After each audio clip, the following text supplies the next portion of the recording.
अस्सलाम वालेकुम जी। इकरारुल हसन जो बड़े मशहूर और मारूफ एंकर पर्सन हैं, उन्होंने हक ख़तीब उर्फ शुफ शुफ वाली सरकार को जो चैलेंज किया है और उस चैलेंज को वो पूरा करने के लिए उनके आस्थाने पर पहुँचे और वहाँ पर जो मनाज़िर आजकल हमारे सामने सोशल मीडिया पर चल ही रहे हैं, उसके हवाले से हम ज़रा उसके बैकग्राउंड में भी जाएंगे और हिस्ट्री का भी जायज़ा लेंगे और साइंस को भी थोड़ा सा हम देखेंगे कि कहाँ पे स्टैंड करती है इन सारे चीज़ों के अंदर। तो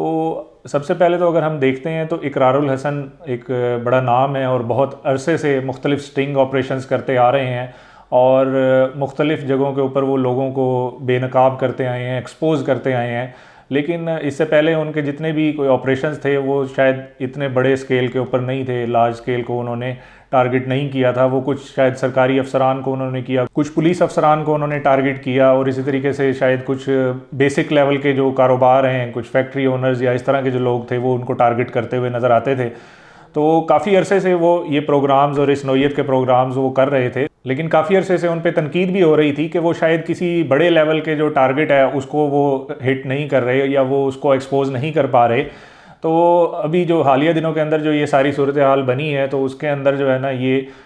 टारगेट जो उन्होंने सिलेक्ट किया है इस हवाले से काफ़ी हाई लेवल का भी है और थोड़ा सेंसिटिव भी है, मजहबी हवाले से भी जो है ना इसकी अपनी एक इम्पोर्टेंस है। तो इकरारुल हसन का जो कैरियर हमें नज़र आता है और अभी जो मौजूदा जो उसकी सूरत हाल हमें नज़र आ रही है उसके अंदर हमें काफ़ी डिफरेंस नज़र आता है। और दूसरी तरफ अगर हम देखें तो इकरारुल हसन एक नॉलेजेबल पर्सन है और एक अच्छे मुकर्रर रह चुके हैं अपने कॉलेज लाइफ में, यूनिवर्सिटी वगैरह के तालीमी दौरान जो है ना हमें उनके जो पुराने प्रोग्राम्स हैं, नीलाम घर और तारिक अजीज़ शो वगैरह, उसके अंदर भी उनकी शिरकत नज़र आती है। अच्छा, दूसरी तरफ जो हक ख़तीब सरकार हैं वो मौसूफ़ ये कहते हैं कि जी जो करामात हैं वो सच्ची होती हैं और उसके रेफरेंस के लिए वो मुख्तलिफ़ वाक़यात भी निकाल कर लाते हैं जो मुख्तलिफ़ औलिया अल्लाह ने जो करामात अपने ज़ाहिर की हैं और वो उससे ये साबित करना चाहते हैं कि जो करामात हैं वो बिल्कुल ठीक होती हैं। और वो लोगों के सामने जो है मुख्तलिफ़ इस तरह की चीज़ें, लोगों की आंखों से चेन बरामद करना, उनके मुंह से ब्लेड निकाल लेना और इस तरह के जो चीज़ें हैं वो उनके सामने करके दिखाते हैं, जिससे लोग उनके जो है बड़े मुतरफ़ भी हैं और उनके क़ीदतमंद भी हैं और हर वक्त उनके आस्थाने के ऊपर हज़ारों लोगों का रश लगा रहता है। अच्छा, ये जो शुफ शुफ वाली सरकार जो चीज़ें करके दिखा रहे हैं, इसके अंदर कोई बहुत ज़्यादा आप कह लें कोई हैरानकुन चीज़ नहीं है। ये ना सिर्फ पाकिस्तान के अंदर बल्कि इंडिया के अंदर, बांग्लादेश के अंदर और इवन कि यूरोप और अमेरिका के अंदर भी इस तरह की जो चीज़ें हैं वो होती हैं। और अगर इसको हम जायज़ा लें टेक्निकल पॉइंट ऑफ व्यू से और साइंटिफिक बुनियादों के ऊपर, तो ये बेसिकली एक इल्यूजन होता है जो आप जिसको सादा अल्फाज में आप नज़र का धोखा कह सकते हैं। बेसिकली हम कोई भी चीज़ जो देख रहे होते हैं तो वो होता ये है कि उस चीज़ के ऊपर रोशनी पड़ती है और वो रोशनी रिफ़्लेक्ट होकर हमारी आँखों के अंदर आती है और वो ऑप्टिकल सिग्नल इलेक्ट्रिकल सिग्नल के अंदर कन्वर्ट होता है और उसका एक इमेज हमारे जहन के अंदर उभरता है और हम उस चीज़ को जो है उसको परसीव करते हैं, उसको समझते हैं। अब एक सेकंड के 10वें हिस्से के अंदर बहुत सारी जो रेज़ हैं वो हमारी आंखों के अंदर पड़ रही होती हैं, बहुत सारे जो ऑब्जेक्ट्स हैं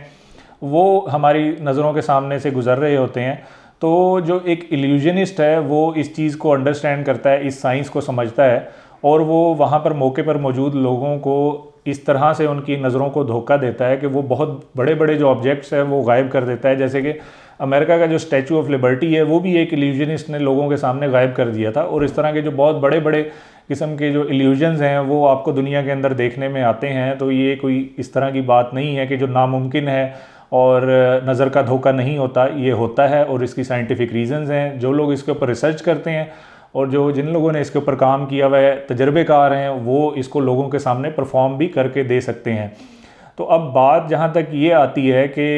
शुफ शुफ वाली सरकार जो हैं और इकरारुल हसन, उनका अगर हम कंपैरिजन करें तो दोनों में काफ़ी हमें फ़र्क नज़र आता है। इकरारुल हसन नॉलेजेबल पर्सन नज़र आते हैं और दूसरी तरफ जो शुफ शुफ वाली सरकार हैं वो अपने एक जो उनका एक हिस्ट्री है और जो उनका एक पेशा है जो दम करना और इस तरह के जो मरीज़ों को ठीक करना, उसके अंदर उन्होंने काफ़ी नाम बनाया हुआ है। लेकिन वो जो उनका नाम बना है वो ज़्यादातर जो लोग हैं हमारे उस तबके के लोग हैं, रिमोट एरियाज़ के, गाँव देहातों के लोग नज़र आते हैं जिनके पास एजुकेशन की कमी है, शायद वो साइंस को उस तरह से नहीं समझते और उनके जो एतकादात हैं वो बड़े कमज़ोर हैं। तो उस तरीके से वहाँ पे उनकी फॉलोइंग ज़्यादा नज़र आती है। दूसरी तरफ इकरारुल हसन की जो फॉलोइंग है वो थोड़ा सा आपको मुतवसत तबका और पढ़ा लिखा तबका और ऐसा लोग जो सोशल मीडिया यूज़ करते हैं वो आपको ज़्यादा नज़र आते हैं। यही वजह है कि शायद इकरारुल हसन जब वहाँ पर आस्ताना पे उनके गए तो उन्होंने अपनी जो लाइव वीडियो वहाँ पे जारी की अपने सोशल मीडिया अकाउंट पे, तो उनको फेसबुक के ऊपर 1 घंटे के अंदर उनको कोई 60 लाख लोगों ने उनको व्यू किया, जो कि एक बहुत बड़ी तादाद है। तो इस सारे अमल के नतीजे के अंदर कौन जीता कौन हारा, इसका जो फ़ैसला है वो तो अवाम ही करेगी। लेकिन जो अभी जो चीज़ें सामने आ रही हैं उसके मुताबिक इकरारुल हसन बेसिकली जो वहाँ पे ये परफॉर्म करने गए थे, जो ट्रिक और ये इल्यूजन, इन चीज़ों को वो डिस्कस करने गए थे, शायद आखिरी मौके के ऊपर उनको किसी ने मशवरा दिया कि आप जो पीर हक खतीब वाली जो सरकार हैं इनके साथ आप कुछ इल्मी बात भी करें, इल्मी गुफ्तगू भी करें, तो वो उसके अंदर भी आप उनको एक्सपोज कर सकते हैं, क्योंकि वो इल्मी तौर पे जो है कोई हैसियत नहीं रखते। तो खैर ये जो इनिशियल एक वो डिबेट शुरू की थी इकरारुल हसन ने, कि जिसके अंदर वो ट्रिक्स और इल्यूजन की बात कर रहे थे, फ्रॉड की बात कर रहे थे, उन्होंने लेटर स्टेज के अंदर जाके जब शब महराज की रात को उन्होंने एक सोशल मीडिया पर अपने पोस्ट की और उसमें उन्होंने चैलेंज किया कि पीर जो साहब हैं वो अगर सूरतुल असरा को वो अगर कुरान मजीद खोल कर भी उसको पढ़ दें तो मैं उनको मान जाऊंगा, मोतरफ़ हो जाऊंगा। उनको शायद ये अंदाज़ा हो चुका था। और फिर इकरारुल हसन खुद कहते हैं कि उन्होंने हक खतीब वाली सरकार की बहुत ज़्यादा वीडियोस देखी, कई घंटों की वीडियोस देखी, और उनकी साथ ज़ाहिर है उनकी एक रिसर्च टीम है, तो उन्होंने पूरी रिसर्च की और उन्होंने एनालिसिस उनके सामने आया कि शायद जो हक खतीब हैं वो कोई इतना ज़्यादा नॉलेजेबल पर्सन नहीं है, और उनको जो है ना कोई कुरानिक वर्सेस के ऊपर या हदीस के ऊपर भी उनको ग्रिप नहीं है। तो उन्होंने अपनी जो कैंपेन है थोड़ी सी वो उसको इस तरह से उन्होंने टिल्ट किया, और वो वहाँ पर उनके आस्थाने पर जाके ये चाहते थे उनके साथ कोई इल्मी गुफ्तगू करें और कुछ ख़त्म नबूवत के हवाले से उनके साथ बातचीत करें। लेकिन आस्थाने पर जो हक खतीब के जो मुरीद थे उन्होंने उनको इस तरह से करने नहीं दिया, और उन्होंने एक बड़े जो है ना वो पीसफुली कह लें और एक टेक्टफुली तरीके से उन्होंने उनको इंगेज किए रखा, यहाँ तक कि वो 5 घंटे वहाँ पे बैठे रहे और वो बहस उनके साथ करते रहे। और फिर उनको जाके रियलाइज़ हुआ कि शायद उनकी जो तवानाइयाँ थी, एनर्जीज़ थी, वो उनके जो मुरीद हैं उनके साथ ही बहस मुबाहिसे के अंदर वो काफ़ी हद तक वो एग्जॉस्ट हो चुके थे। तो फिर काफ़ी देर के बाद जाके वो आए भी सही, लेकिन उस वक्त भी शोर शराबा और नारेबाजी इस तरह की थी कि उन दोनों के दरमियान कोई बहुत ज़्यादा जो है ना इल्मी गुफ्तगू नहीं हो सकी, और दोनों ही अपने स्टांस के ऊपर कायम रहे कि शायद दोनों तरफ से ये दावे किए गए कि हम फतह याब हुए, और इकरारुल हसन ने भी ये कहा कि उन्होंने उनको एक्सपोज़ किया। ये तो खैर अवाम ही इसका फ़ैसला करेंगे कि कौन एक्सपोज़ हुआ और कौन दुरुस्त था। लेकिन जहाँ तक बात ये है कि बुनियादी तौर पे ये जो टॉपिक एक छेड़ा गया है, ये इस हवाले से एक हेल्दी डिस्कशन है, एक हेल्दी टॉपिक है कि सोसाइटी को पता होना चाहिए कि मज़हब को किस जगह के ऊपर इस्तेमाल होना चाहिए और कौन सी ऐसी जगहें हैं जहाँ पे मज़हब का इस्तेमाल नहीं होना चाहिए। उनको साइंसी बुनियादों के ऊपर समझा जाना चाहिए, उनको मेडिकल बुनियादों के ऊपर समझा जाना चाहिए।